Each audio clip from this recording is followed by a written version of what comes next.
Hello guys.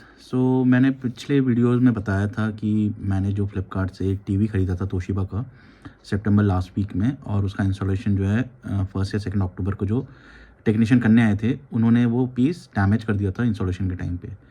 तब से जो मैं इनिशियली जो है रिप्लेसमेंट का रिक्वेस्ट डाला था, जबकि टेक्नीशियन ने मेरे को बोला था कि 2 दिन में रिप्लेसमेंट आ जाएगा और आपको कुछ करने की ज़रूरत नहीं है, जो कि नहीं हुआ।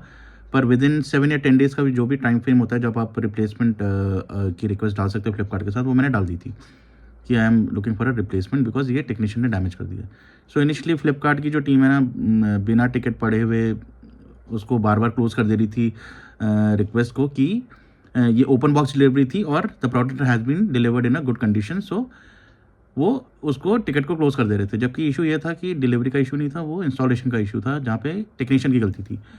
ये बार बार करते करते 1 डेढ़ महीना तो इसी में निकल गया कि बार बार कोई ना कोई आके क्लोज कर देता था टिकट इनकरेक्ट रीज़न से।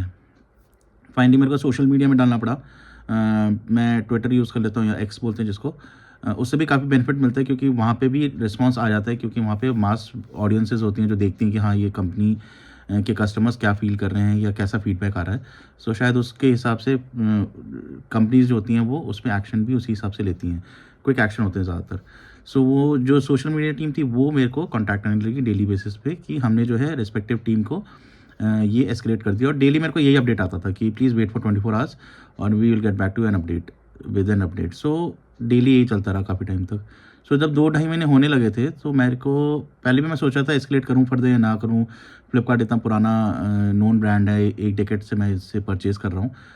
मैं भी थोड़ा लेज़ी था कि मेरे को लगा कि यार ये कर देंगे ठीक, और मुझे था विश्वास कि ठीक हो जाना चाहिए ये इश्यू जो है वो रिफ़ंड इनिशियली। फिर बाद में मैंने रिफ़ंड के लिए डाल दिया था कि बहुत टाइम हो गया मेरे को, अब रिफ़ंड दे दो आप, रिप्लेसमेंट नहीं चाहिए मेरे को। रिप्लेसमेंट का रिफ़ंड का भी रिक्वेस्ट मेरा चलता रहा। मतलब 10 दिन बाद मैंने रिफ़ंड के लिए डाल दिया था कि मेरे को नहीं चाहिए अब टीवी, और मैंने एक्सचेंज में 65 इंच का 4K टीवी दिया था उनको। उसके लिए भी मेरे को सिर्फ 3200 रुपये कुछ मिले थे। पर अब जब ये परचेज़ ही फेल हो गया है तो वो जो एक्सचेंज में भी जो मैंने सस्ते में दे दिया था बड़ा साइज़ का टीवी और छोटा साइज़ का खरीदा था 55 इंच का, उनको या तो वो टीवी वापस कर देना चाहिए तो मैं उसका रिपेयर करा लेता इससे अच्छा, या फिर मेरे को प्रॉपर्ली कंपनसेट तो करो, बिकॉज जो नया प्राइस है जो मैं टीवी एक्चुअली खरीदा 55 इंच का, उसका प्राइस भी इंक्रीज़ कर गया था 7-8 हज़ार से। अगर मैं दोबारा वो टीवी खरीदना चाहूँगा तो मुझे और महंगा पड़ेगा। ओवरऑल परचेज़ मेरे को जो है वो नुकसान में ही था मेरा। स्टिल मैंने फिर जब मेरे को लगा 2 ढाई महीने से यही चले जा रहा है, तो फाइनली मैंने जागो का जो अकाउंट होता है ट्विटर में एक्स में, उस पे भी मैंने डाला कि मेरे को हेल्प चाहिए। ये मेरे को जो है फ्लिपकार्ट जो है साइट है ई-कॉमर्स की, वहाँ से ये मेरे को रिफ़ंड नहीं मिल पा रहा है। फिर उनकी एक वेबसाइट है जिसका है एड्रेस consumerhelpline.gov.in। वहाँ पे आप ये कंप्लेंट रेज़ कर सकते हैं, या तो आप कॉल कर सकते हैं, वहाँ पे भी आपका जो है रजिस्टर हो जाता है, या फिर आप ऑनलाइन भी डाल सकते हो। तो आपको इमेजेस वगैरह शेयर करनी होती हैं, या फिर जो आपका ऑर्डर आईडी वगैरह, या फिर जो इनवॉइसेस हैं वो कुछ जो आप शेयर कर दो डिटेल्स जो भी हैं, या इंटरेक्शन अगर कुछ हुआ है या आपके पास कंप्लेंट नंबर है उस कंपनी के साथ, वो भी आप शेयर कर सकते हो।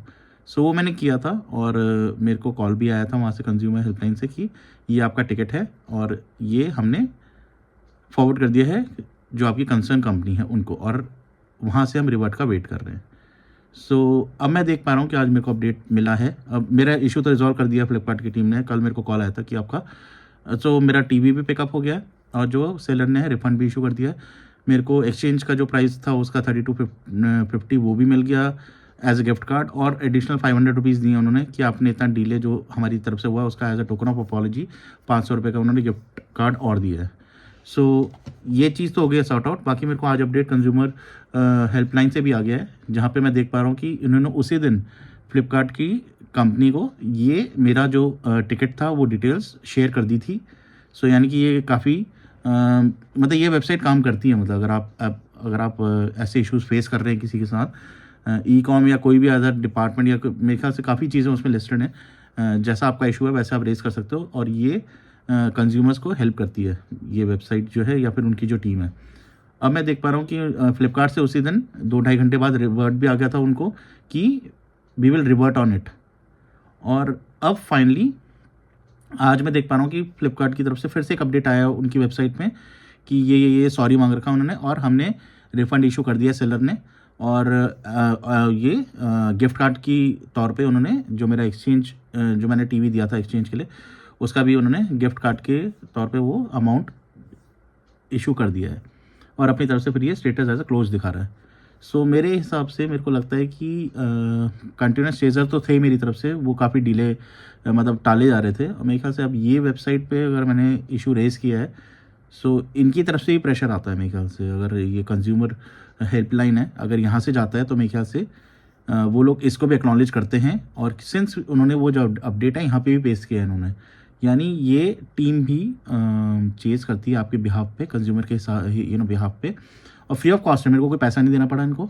ये लोग चेज़ कर रहे थे, मेरे ख्याल से इन्होंने भेजा उनका कंपनी को, कंपनी भी इसको रिगार्ड्स देती है और उन्हें इनके साथ शेयर भी किए हैं अपडेट। मतलब इनिशियली तो डाला था कि we will revert on it, और मतलब ये था, मैंने रेज किया था इसको दिसंबर में जाके, मेरी सितंबर लास्ट वीक की परचेज थी जबकि, और मेरा जो इशू जो फ्लिपकार्ट के साथ 2 अक्टूबर से स्टार्ट हो गया था, और मैंने फिर भी 2 महीना वेट किया। सोचो मैंने 9 ऑफ दिसंबर को मैंने कंज्यूमर हेल्पलाइन में डाला है, 9 ऑफ दिसंबर को ही फ्लिपकार्ट से भी अपडेट आया उनको कि हम इस पर रिवर्ट करेंगे, और अब ऑलमोस्ट 1 महीना हो गया लगा लो, आज 13 तारीख है।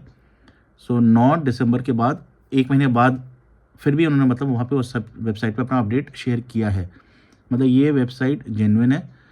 इस पे जो है वो ई कॉमर्स, एटलीस्ट मैं ई कॉमर्स साइट का तो कह सकता हूँ कि उन लोगों के पास इनका कम्युनिकेशन जाता है, ये लोग एस्केलेट करते हैं कंज्यूमर का मैटर, और जो ई कॉम साइट है या फिर अगर कोई और भी अगर होगी जो आप फेस कर रहे हो, they are liable to reply to this email, their email, क्योंकि ये गवर्नमेंट बॉडी है मेरे ख्याल से ये जो है, और ये जागो ग्राहक जागो के नाम से भी नोन है।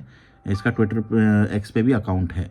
सो अगर आप यूज़ करना चाहें, अगर ऐसी सर्विस आप भी कोई इशू फेस कर रहे हैं, कहीं डिले है, किसी सर्विस से परेशान है और आपको कोई सोल्यूशन नहीं मिल पा रहा है, तो आप यहाँ पे इस वेबसाइट का भी यूटिलाइज़ कर सकते हैं इसको आप। ठीक है, मेरा को तो सॉल्यूशन मिल गया, दो मैं अभी भी मेरे को नुकसान ही हुआ है। इनफैक्ट मेरे को बड़ा टीवी मेरा चला गया, 65 इंच का टीवी था, मैं उसको रिपेयर करा देता इससे अच्छा। पर जैसे कहते हैं ना, all is well if and is well, मैं एटलीस्ट मेरा पैसा, वही होता है ना कि अब पैसा आ गया तो मैं इसी पे खुश हो रहा हूँ कि यार शुक्र है मेरा पैसा तो आया। एटलीस्ट ये ना हुआ कि मेरे को टूटा हुआ जो मेरा जो क्रैक्ड प्रोडक्ट था वो पड़ा रहता और मैं फिर उसको फिक्स कराता।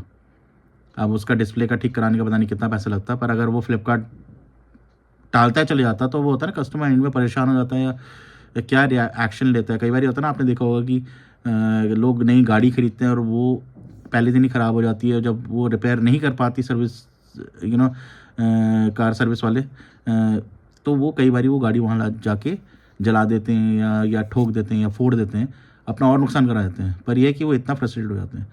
सो ऐसी सिचुएशन में लोग आते हैं। सो मैंने तो पेशेंस बना के रखा हुआ था।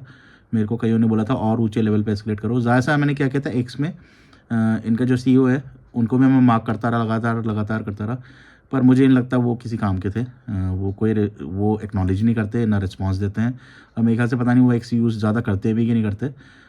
पर उनके जो सोशल जो गैदरिंग होती है कहीं पे गवर्नमेंट के साथ या कुछ ऐसा कुछ, वहाँ की फ़ोटोज़ या कुछ अपडेट तो वो डालते हैं। पर अगर कोई कस्टमर चेज़ कर रहा है अपना इशू को लेके कि आपकी कंपनी की टीम से उनको सोल्यूशन नहीं मिल रहा है, तो शायद वो पर्सनली उसको एक्नॉलेज नहीं करते हैं स्टिल। सो जो आपके पास ऑप्शन होते हैं उनको सब आपको एक्सप्लोर करना चाहिए, और ऐसे नहीं कि छोड़ देना चाहिए। हार्ड अर्न पैसा होता है, ऐसे नहीं कि you should let it go. So finally मुझे तो मिल गया। बाकी यही वीडियो बनाने का यही पर्पज़ था कि आप ये वेबसाइट नोट कर सकते हो, consumerhelpline.gov.in। ठीक है, इनकेस अगर आप ऐसे सेम इशू सफ़र कर रहे हैं किसी ई कॉम साइट के साथ, या फिर कोई भी अलग जो ऑप्शन देख सकते हैं आप उसमें, किसी भी तरह से आपको सपोर्ट नहीं मिल रहा है किसी से, सो आप यहाँ पे अपना ग्रीवेंसेस रेज कर सकते हैं और आपको डेफिनेटली सोल्यूशन मिलेगा। ठीक है, होप ये वीडियो आपको काम का लगे और आपके काम भी आए। मिलते हैं नेक्स्ट वीडियो में। Take care, bye bye.